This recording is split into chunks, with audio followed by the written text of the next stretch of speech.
Presidenta Constitucional de la República y la segunda aquí, en la residencia de Palacio de Gobierno, mediante el cual, de manera inconstitucional, irrumpieron una orden de la Fiscalía de la Nación y unos policías en la cual llevaron a cabo una diligencia de allanamiento. Este hecho marcó justamente la protesta y dijimos desde un inicio que este era un hecho que además de inusual vulneraba la Constitución y lo previsto para la inmunidad que corresponde a la alta investidura de la señora Presidenta Constitucional de la República y en particular a la institución presidencial.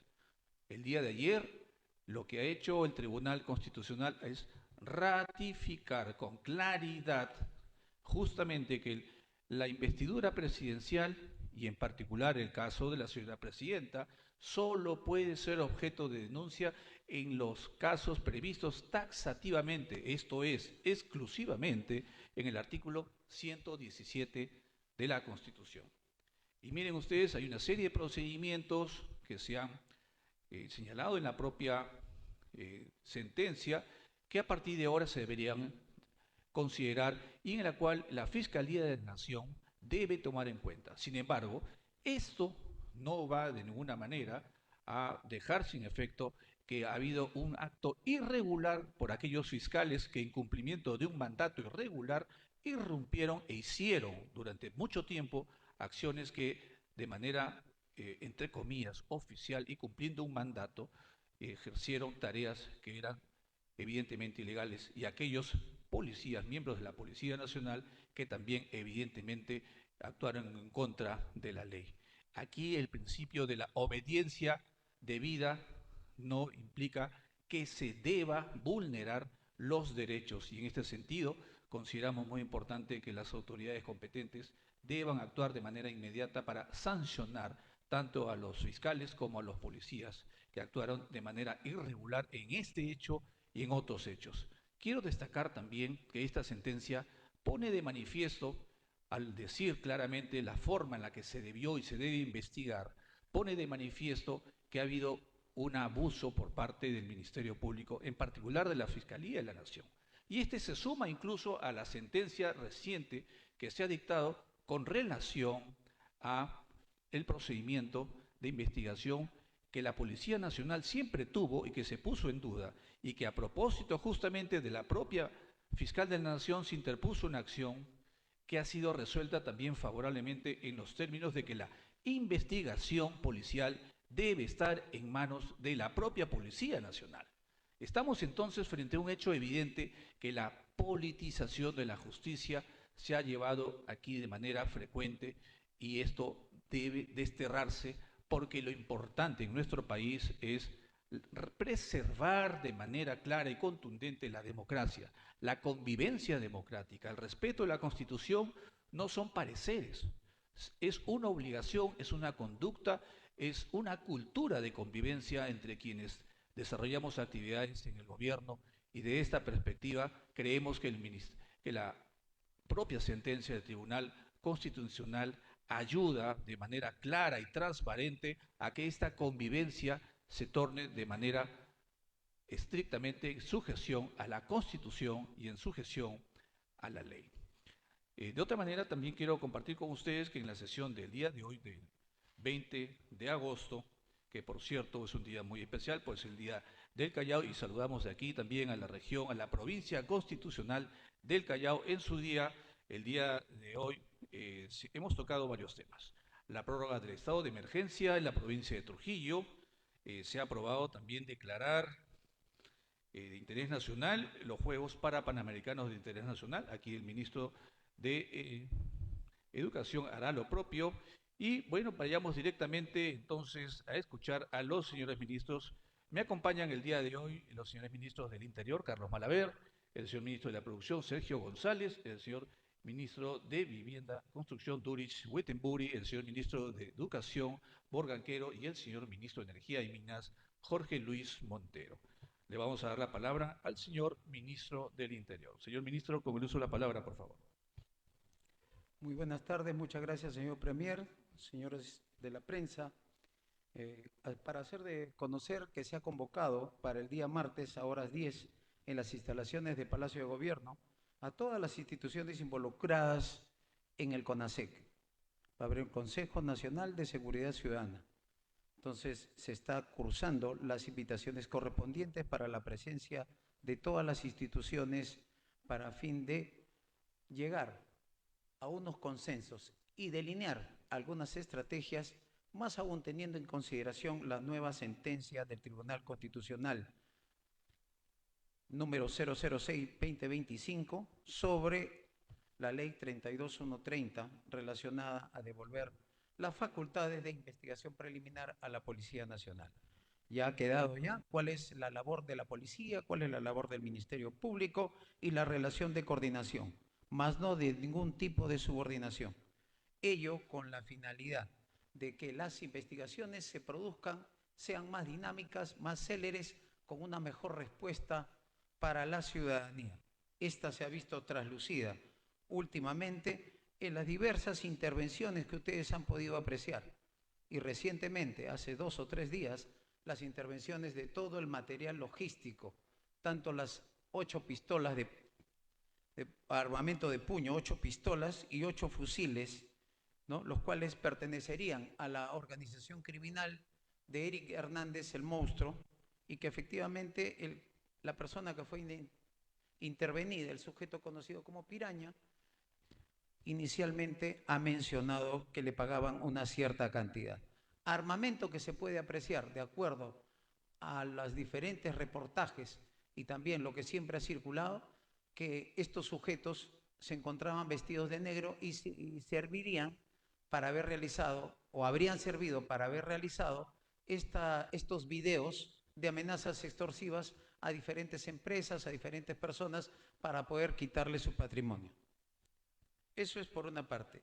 Asimismo, el día de ayer, el sector interior, al mando del que habla, conjuntamente con el equipo técnico, en cumplimiento a la disposición del Congreso, se presentó a la Comisión Multisectorial de Seguridad Ciudadana, dirigida por el congresista Alfredo Azurín, y se le dio las respuestas a las interrogantes, pero sobre todo, para ser preciso, con relación a la compra de chalecos en el sector interior. Se le habló sobre la línea de tiempo y que el proceso que había sido convocado anteriormente no es que se haya caído el año pasado, fue en el mes de marzo. Después salió una nueva ley de contrataciones, tuvimos que adecuar a la misma. Próximamente se va a estar lanzando la convocatoria y de acuerdo a la línea de tiempo, los chalecos podrían llegar en enero del año 2026, salvo algunos detalles, porque hay que comprender el marco normativo, que de alguna manera recibe cualquier tipo de impugnación que posteriormente tenga que ser resuelta por el Tribunal de la OCE. Asimismo, la donación de 4.000 chalecos de China, los cuales estarían llegando para fines de septiembre de este año. Por otro lado, quiero mencionar, señor Premier, el día de ayer pude apreciar una conferencia de prensa dada por la Municipalidad de Lima y algunas personas que se refirieron a que el sector interior le quería soplar la pluma, le quería dar el esto, y otros con otras expresiones que verdaderamente no vale repetir. Si bien es cierto, nosotros somos respetuosos de todas las instituciones, pero a veces el desconocimiento es bastante insolente. Hay que tener en consideración que las municipalidades y los gobiernos regionales pueden hacer compras para la Policía Nacional del Perú, ya que se considera una inversión en materia de seguridad ciudadana. Esta facultad se rige por la normativa del presupuesto público y específicamente por el programa presupuestal 0030, el cual indica reducción de delitos y faltas que afectan la seguridad ciudadana. Este programa presupuestal es el mecanismo a través del cual los gobiernos subnacionales, en este caso los gobiernos provinciales, las municipalidades provinciales y distritales, pueden destinar recursos para fortalecer la labor de la PNP. Por todo ello, se indica, no es que le soplemos la pluma, ni tampoco estamos pidiendo que se nos regale nada, simplemente que se cumpla la normativa al respecto. ¿Y por qué también se hizo la sugerencia? Debido a la prioridad y a la premura y el estado de necesidad que inclusive ha sido puesto de manifiesto en muchos reportajes periodísticos. Y somos conscientes de ello. Pero también hay que tener en cuenta que compras grandes también tienen que respetar un marco normativo y que tienen una línea de tiempo muy amplia, de aproximadamente entre 8 a 10 meses. Y es por eso que se expuso esa sugerencia. Y cabe recordar o hacerle recordar a la Municipalidad Metropolitana de Lima que le tiene pendiente también una deuda a la Policía Nacional de Perú de aproximadamente 91 millones de soles por las papeletas de infracción al tránsito ya pagadas. Estamos a la espera que se honre lo más pronto posible también, porque eso también serviría para, en todo caso, la Policía Nacional o el sector pueda invertir como debe de ser. Muchas gracias. Muchas gracias, señor ministro. Vamos a dar la palabra al ministro de Educación. Señor ministro. Muchas gracias, Premier. Saludar a los amigos de la prensa y agradecer la buena disposición que hemos encontrado entre todos los colegas del Consejo de Ministros para avanzar en la aprobación del Decreto Supremo que declara de interés nacional la realización de los 7º Juegos Panamericanos Lima 2027. Este evento tiene como fin, por supuesto, colocar en alto el nombre del Perú, pero al mismo tiempo darles todas las facilidades en materia de organización a los deportistas paralímpicos que se darán cita en nuestra ciudad capital justo después de los Juegos Panamericanos 2027. El evento reunirá a 2.000 paradeportistas de 34 países en 17 disciplinas y esto consolida al Perú como sede internacional del deporte inclusivo. También quiero señalar, señor Premier, que esto nos va a permitir también organizar de la mejor forma y convocar a los actores privados, a la sociedad civil, a los medios de comunicación en este procedimiento que nos permitirá darle realce a este evento internacional. Y por supuesto también requerimos del tiempo suficiente para ir organizando todo lo necesario para el buen desarrollo y el éxito de los Juegos Panamericanos Lima 2027. También, Premier, quiero recordar que en los días anteriores hemos recibido también con mucha gratitud el apoyo que estamos recibiendo por parte del Consejo de Ministros en la aprobación de los recursos de inversión para los Juegos Bolivarianos Ayacucho Lima, que serán los 20 Juegos Bolivarianos aquí en nuestro país a fines de noviembre, del 22 de noviembre al 7 de diciembre. Esto implica una movilización de alrededor de 4.280 atletas de 12 delegaciones que competirán en 47 deportes y 70 disciplinas en 46 sedes deportivas de primer nivel. Esto implica un esfuerzo decidido de nuestro gobierno, Premier, como usted lo ha señalado en las reuniones de trabajo y en el Consejo de Ministros, con una inversión superior a los 300 millones de soles. Y estoy seguro que estos Juegos Bolivarianos dejarán un legado educativo, deportivo, social y económico para nuestra patria. Asimismo, quiero recalcar que forman parte estos Juegos Bolivarianos, estos 20º Juegos Bolivarianos Ayacucho Lima, de lo que denominamos el ciclo olímpico para preparar a nuestros atletas para los Juegos Olímpicos de Los Ángeles 2028.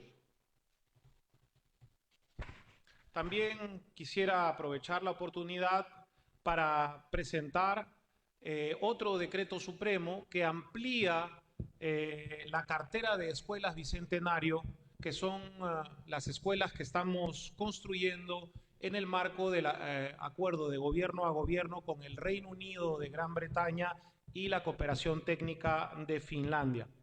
Desde este nuevo decreto supremo estamos incorporando 17 nuevas escuelas bicentenario, y esto nos permitirá ya no contar con solamente 75 como estaba previsto a fines de año, sino con 92 colegios, beneficiando, Premier, a más de 600.000 estudiantes en los próximos 5 años en 17 de nuestras regiones y en la provincia constitucional del Callao. Por último, pero no menos importante, es el convenio que firmamos el día lunes con la Embajada del Reino Unido, con el señor embajador Gavin Cook, un memorándum de entendimiento que se firmó en el momento de la inauguración de la Escuela Peruano-Británico, y que justamente nos permite impulsar la capacitación de nuestros docentes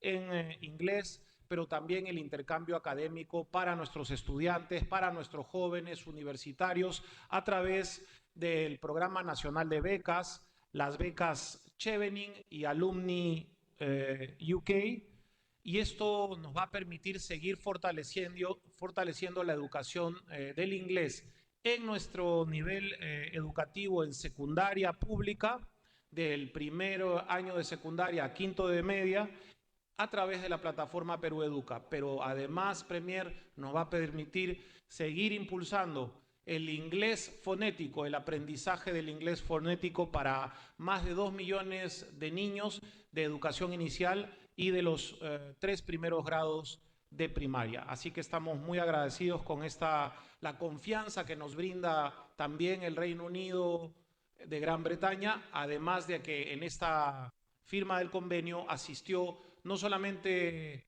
la señora Presidenta de la República, sino también la Ministra de Desarrollo Internacional del Reino Unido para América Latina y el Caribe, la baronesa Jenny Chapman. Es cuanto, Premier. Muchísimas gracias. Buenas noticias, ministro. Muchísimas gracias. Vamos a darle ahora el uso de la palabra al ministro de la Producción, ministro González, con el uso de la palabra. Muchas gracias, Premier. Muy buenas tardes con todos los medios de prensa. Para informar a la opinión pública sobre el comportamiento, el desempeño de la economía nacional conforme al último reporte que emitió el INEI la semana pasada. El INEI mostró a la opinión pública un crecimiento de la economía nacional en junio del 2025 de 4.52% respecto al mismo mes del año anterior. Este crecimiento del 4.52% del PBI nacional al mes de junio muestra 15 meses de crecimiento constante que está teniendo la economía de nuestro país. Un crecimiento constante que se ve reflejado en actividades productivas importantes, trascendentes en nuestro país, como es la pesca, la manufactura, la agroindustria.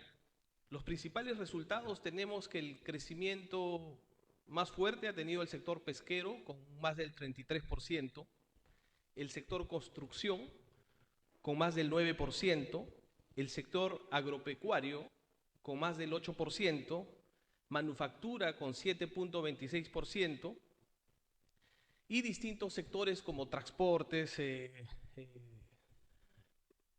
turismo también, que ha mostrado un importante crecimiento. Referir que este crecimiento que está teniendo nuestro país de manera constante es reflejo de distintas políticas que se están realizando a nivel del Ejecutivo en distintos sectores. Desde el sector producción, por ejemplo, solo lo que va del 2025, hemos dado la viabilidad de 117 proyectos valorizados en aproximadamente 50.000 millones de dólares. Por citar algunos ejemplos, la semana pasada, precisamente el jueves, Premier, se inauguró en Ventanilla el primer parque logístico sostenible de nuestro país, desarrollado por una empresa privada, Almacenes del Norte, con una inversión de más de 300 millones de dólares.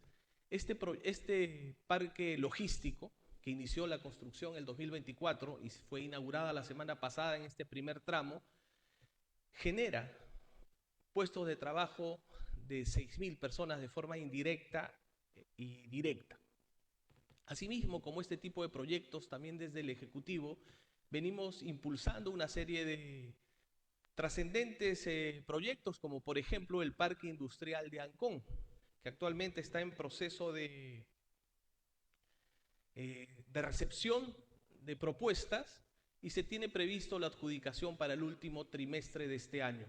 El Parque Industrial de Ancón es un eslabón estratégico en el hub logístico de nuestro país, de la zona norte, toda vez que tiene una ubicación estratégica. Estamos hablando que está aproximadamente a 40 kilómetros del puerto de Chancay, 45 kilómetros del puerto del Callao, del aeropuerto Jorge Chávez, y definitivamente va a permitir el desarrollo de la industria nacional en esta zona de nuestro país. La inversión del Parque Industrial de Ancón es de 1.214 millones de dólares y se construye en un espacio de aproximadamente 800 hectáreas.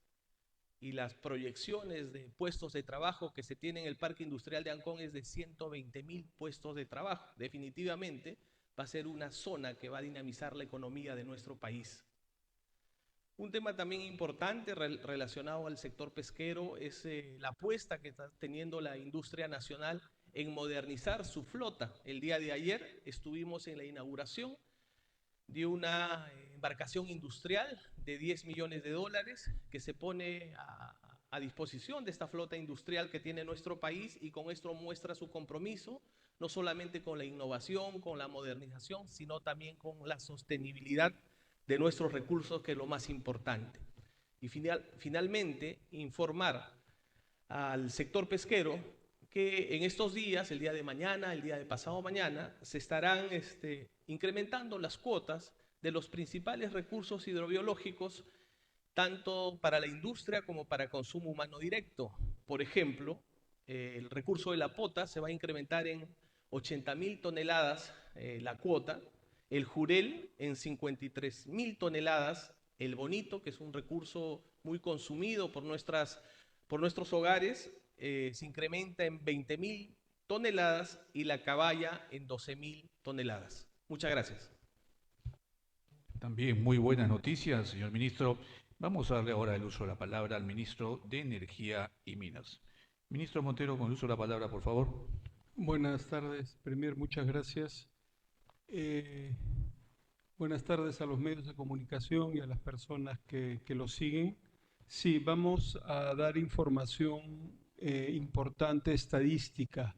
Tenemos reportes sobre producción minera de los primeros 6 meses del año 2025 y tenemos la buena noticia de reportar un aumento sustancial de la producción minera de los principales minerales que produce el Perú.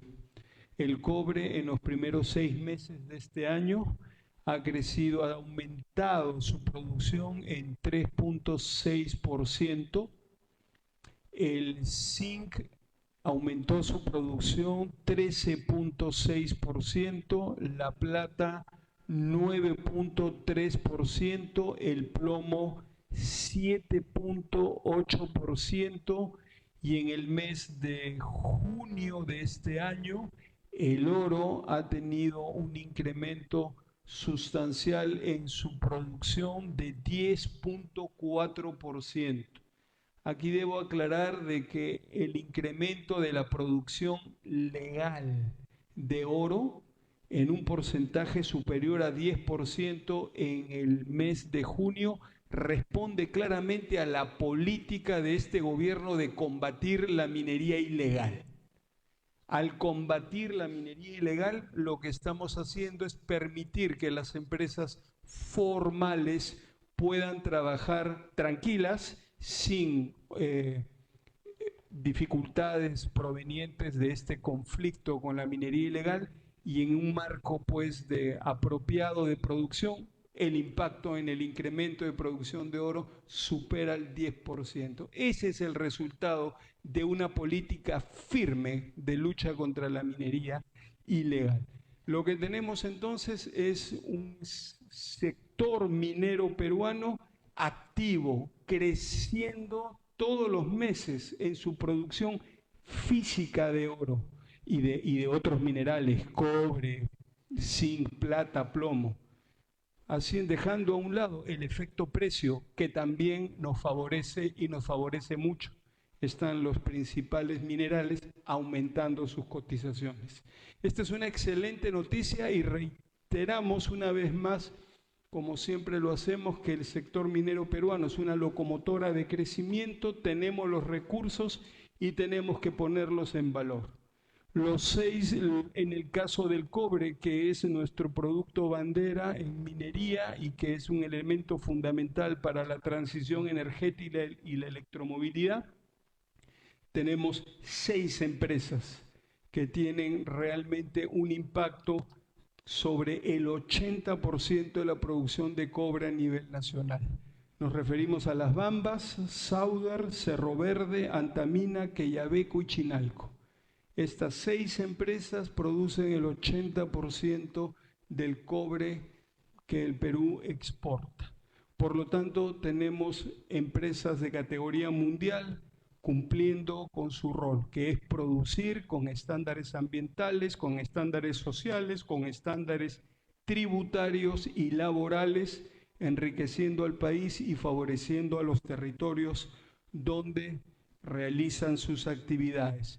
Respecto al documento que la Mesa Técnica para la Formalización Minera ha remitido a la Comisión de Energía y Minas este lunes, luego de 7 sesiones de trabajo, como el primer ministro ha referido hace unos minutos, debemos indicar que este documento contiene 11 temas críticos, 11 propuestas que no solamente se presentan y se explican, sino que además se proponen artículos ya elaborados para ser considerados en la construcción, en la formulación de la nueva ley de la pequeña minería y minería artesanal que debe regir esta actividad los próximos 25, 30 años y que está a cargo, por supuesto, de la Comisión de Energía y Minas del Congreso y de todas las instituciones y organismos públicos que queremos colaborar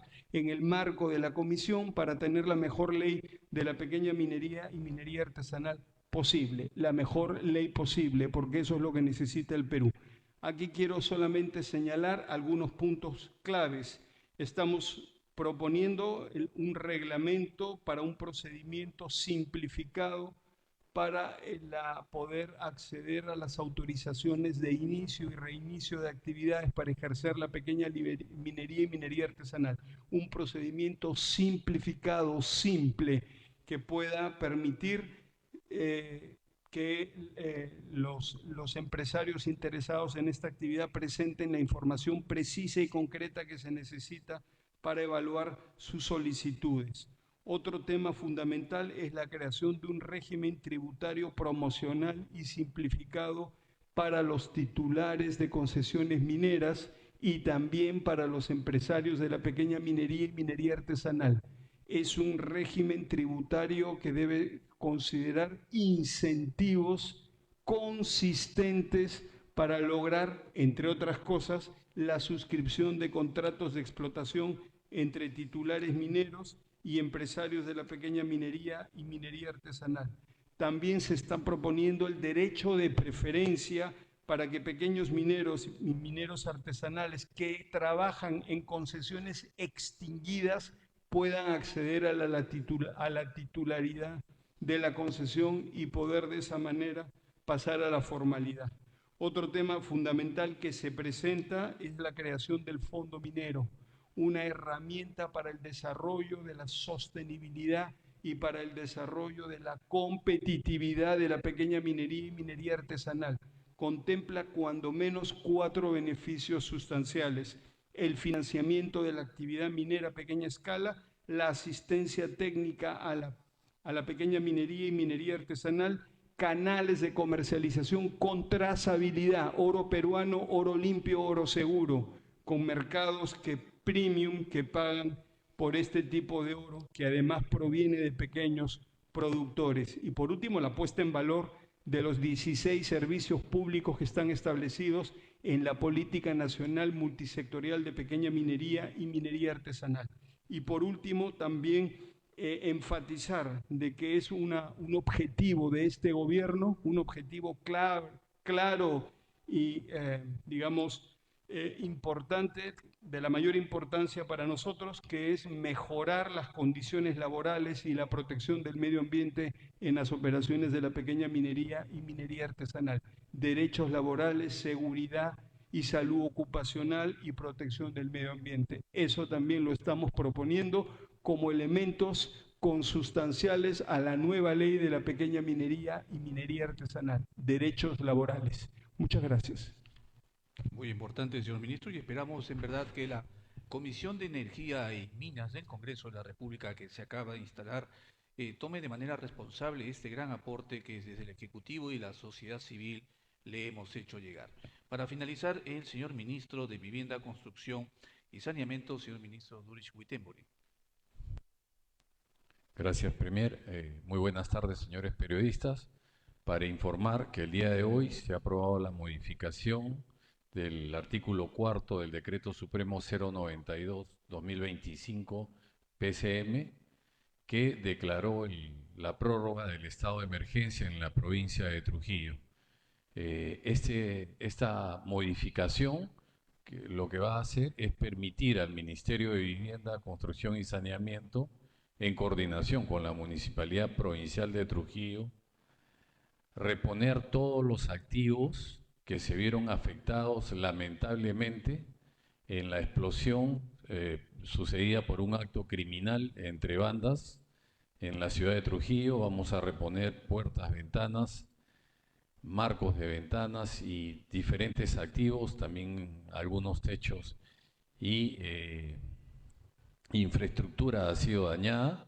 Vamos a invertir un monto de aproximadamente entre 200 y 300 mil soles ahí, pero también este artículo nos va a permitir al Ministerio de Vivienda entregar bonos de arrendamiento para casos de emergencia, los denominados bonos BAE, por un monto de 500 soles por espacio de 2 años a aquellas familias que se han visto afectadas en sus viviendas con un alcance de inhabitabilidad temporal.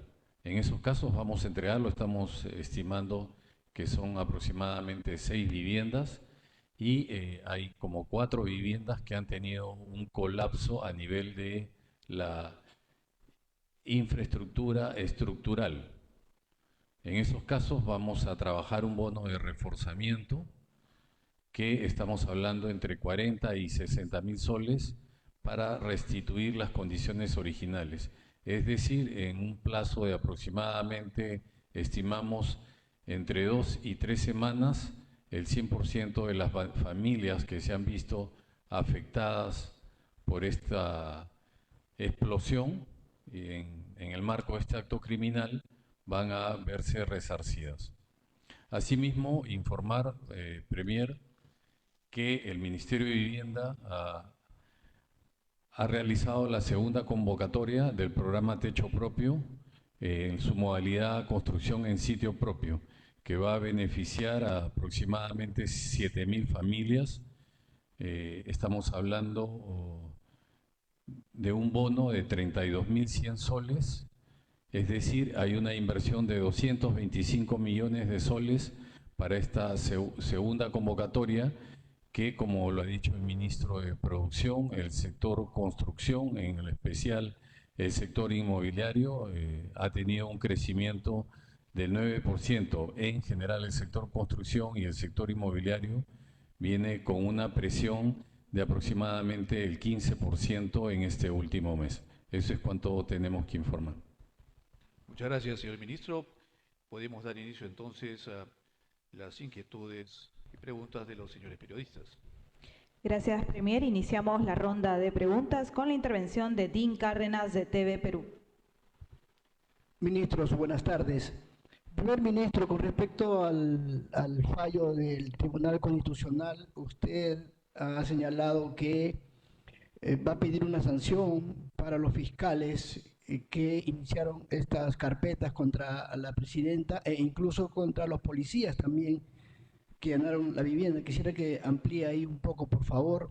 Y una pregunta para el ministro del Interior relacionado a estos 91 millones de soles que usted ha señalado, eso es lo que entendí. La Municipalidad de Lima le adeuda por multas. ¿Cómo se le va a hacer este cobro? ¿Ya se le envió algún documento, algún aviso? Por favor, si pudiera explicarnos ese tema. Gracias.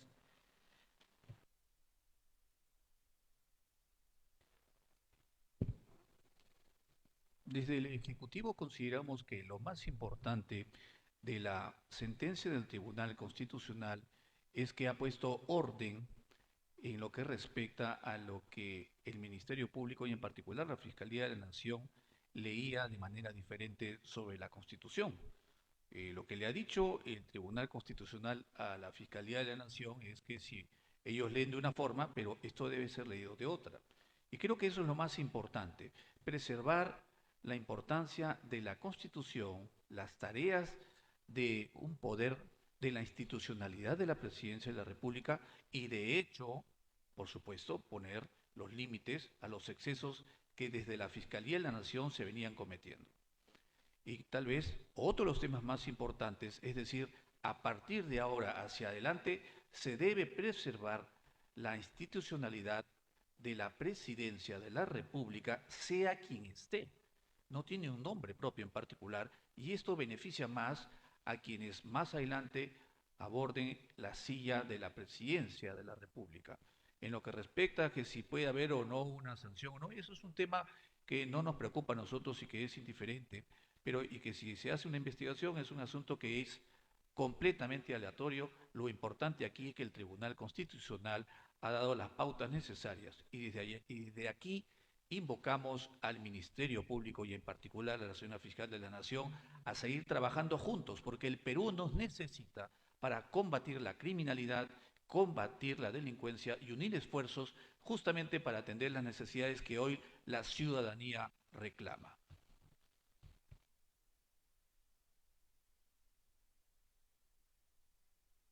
Sí, con lo que se acaba de mencionar con relación a lo histórico de la relación, se trata de un convenio entre la Municipalidad de Lima Metropolitana y la Policía Nacional de Perú, Dirección de Policía de Tránsito, que deviene del año 1995.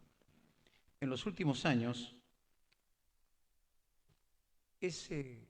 la recaudación por las papeletas de tránsito impuestas por la Policía de Tránsito, que son ya recibidas, porque estamos hablando de las papeletas pagadas, correcto, se ha acumulado una cantidad desde el año 2020 al 2025 de 143.140.000. Ese es el resumen. Las transferencias que ha realizado la Municipalidad de Lima hasta junio del presente año son 51.948.000. Y las transferencias pendientes al 30 de julio del 2025 son de 91 millones. Ese es el resumen que me ha dado el alcance el director de la Policía de Tránsito. Siguiente pregunta, Fernando Palomares, de Prensa Perú. Muy buenas tardes, señor Premier Arana, señores ministros, colegas y a todo el país que nos ven a esta hora de la tarde a través de los medios de comunicación. La transparencia es la mejor política, quizás que los hombres que dirigen nuestro país pueden dar a la opinión pública, a toda una nación.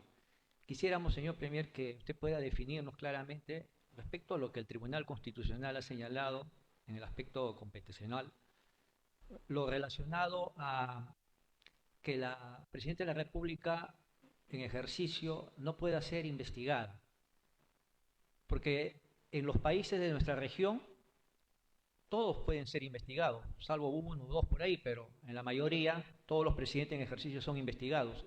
Y cito esto de los presidentes de nuestra región, porque cuando se dispuso el aumento del sueldo de la presidenta, se señaló que eran los países de la región quienes también de alguna u otra manera se sopesaba para que en el Perú ocurra lo mismo.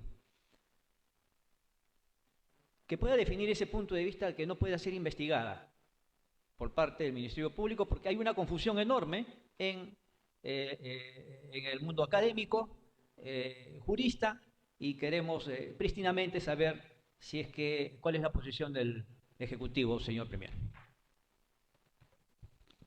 La posición del Ejecutivo es estrictamente de cumplimiento con la Constitución y en esta oportunidad del fallo que el Tribunal Constitucional ha dictado en este proceso competencial.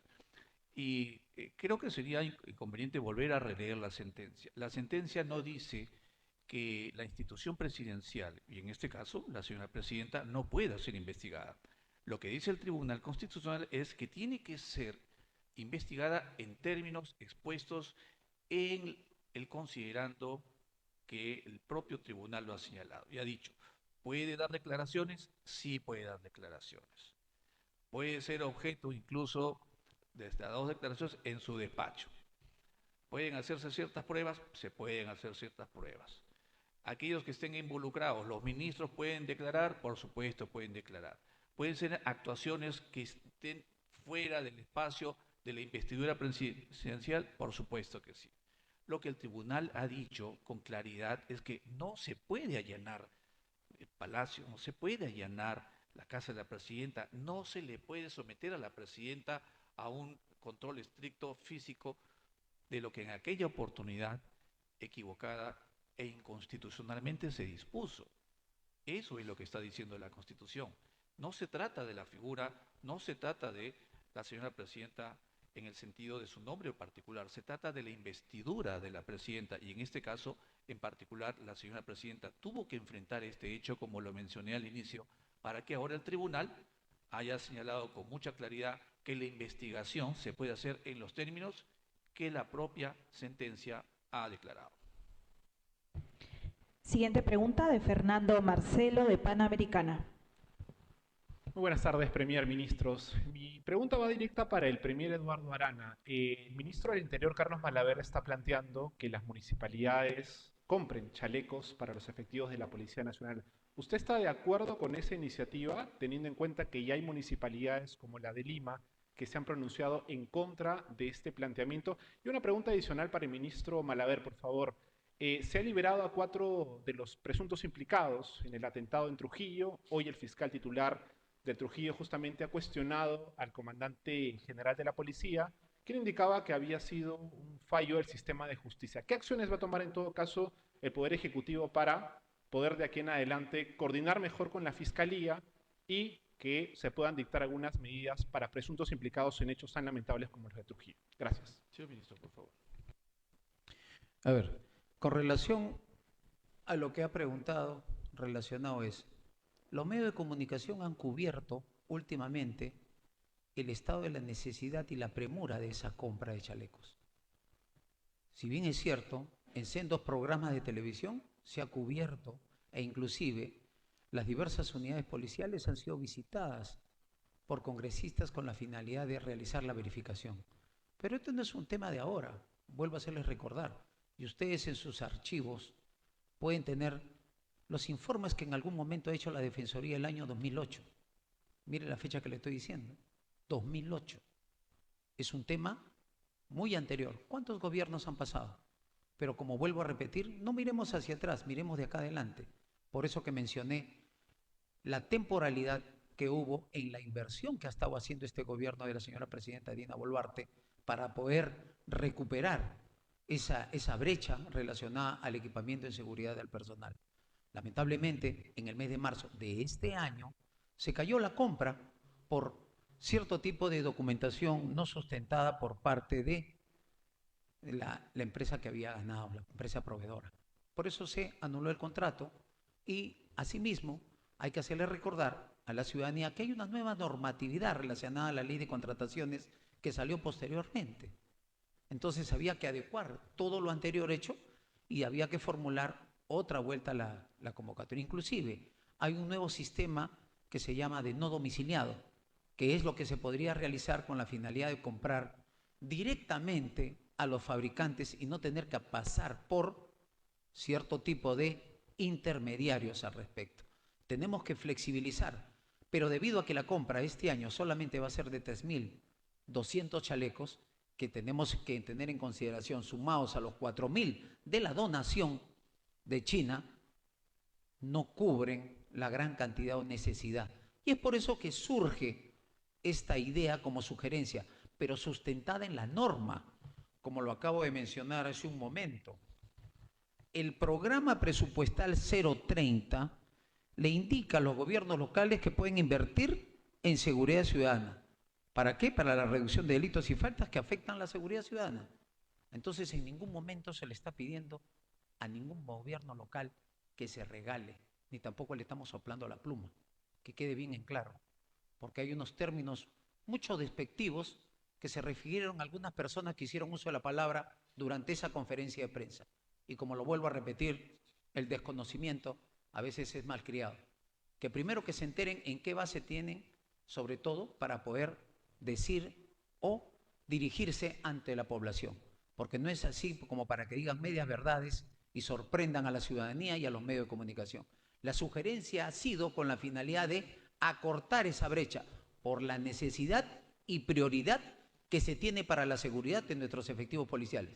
Y efectivamente el día de hoy hemos recibido mediante el acta correspondiente en la reunión en la presidencia del Consejo de Ministros una aprobación para poder seguir invirtiendo.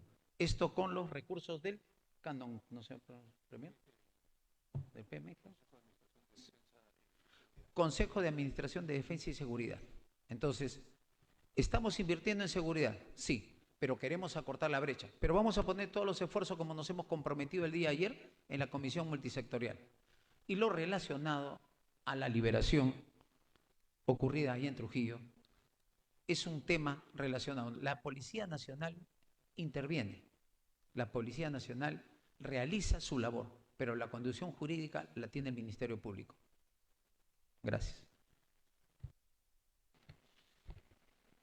Siguiente pregunta a cargo de Julio Caiguare de Radio Nacional. Buenas tardes, Premier. Buenas tardes, ministros.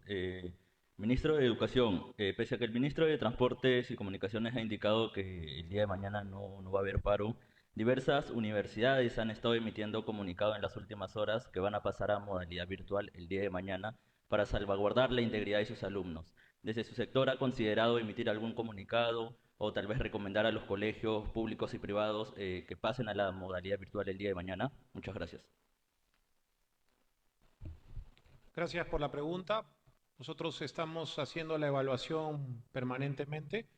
Por el momento, en coordinación con el MTC, nosotros no vamos a plantear esta posibilidad. Muchas gracias. Última pregunta a cargo de César Zúñiga de Latina. Muy buenas tardes. Con respecto a la compra de chalecos, recientemente Latina ha develado que hay una gran necesidad y una brecha respecto en diferentes comisarías. Esto ha dado pie incluso a que la Contraloría va a realizar una fiscalización respecto a este tema. Puntualmente, si podría, por favor, especificar cuántos chalecos en los próximos meses van a llegar para la Policía Nacional y cómo se va a solucionar este tema, porque, bueno, recientemente un policía falleció y él se había comprado su chaleco. Y para el Premier, rápidamente, con respecto al octavo retiro de AFPs que ya se ha propuesto por dos congresistas de manera apurada, por decirlo así, en los inicios de la Comisión de Economía, ¿ustedes van a apoyar en todo caso si es que esto continúa y es correcto, en este caso a nivel del Congreso? Al octavo retiro del FP, si ustedes van a apoyar. Retiro, la Comisión de Economía. ¿Ahí me escuchas? ¿Sí? Disculpe. Gracias.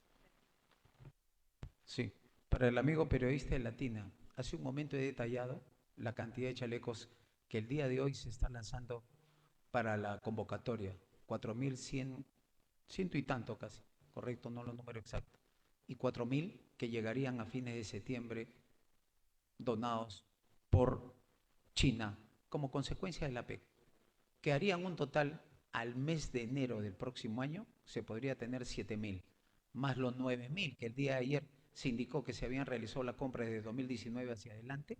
Esa sería la cantidad que podríamos tener operativamente hablando.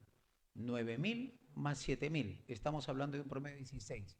16 que a la cantidad de efectivos policiales que tenemos, 130.000 a nivel nacional, siquiera que quisiéramos llegar a un 40%.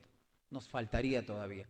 Esas brechas es la que tratamos de reducir y por eso es lo que se sugirió dentro del marco normativo de la inversión que pueden hacer los gobiernos locales en seguridad ciudadana, es que se sugirió para ese detalle porque las compras podrían ser mucho más directas. Las compras en gran cantidad tienen un marco normativo que, como vuelvo a repetir, demoran aproximadamente entre 8 y 10 meses, incluyendo el proceso de entrega o puestas en el lugar. Gracias. Sí, y con relación a lo expresado también, este es un asunto que se ha conversado con el ministro de Economía. Él está analizando justamente esta posibilidad. Estamos viendo una norma probablemente. Y el Ministerio en su oportunidad, espero que sea pronto, hará una precisión pública en su momento. Muchísimas gracias. Gracias a todos, que tengan muy buenas tardes. La conferencia de prensa ha concluido. Les pedimos a los medios de comunicación se mantengan en sus ubicaciones y agradecemos al señor presidente del Consejo de Ministros y a los señores ministros de Estado por su participación.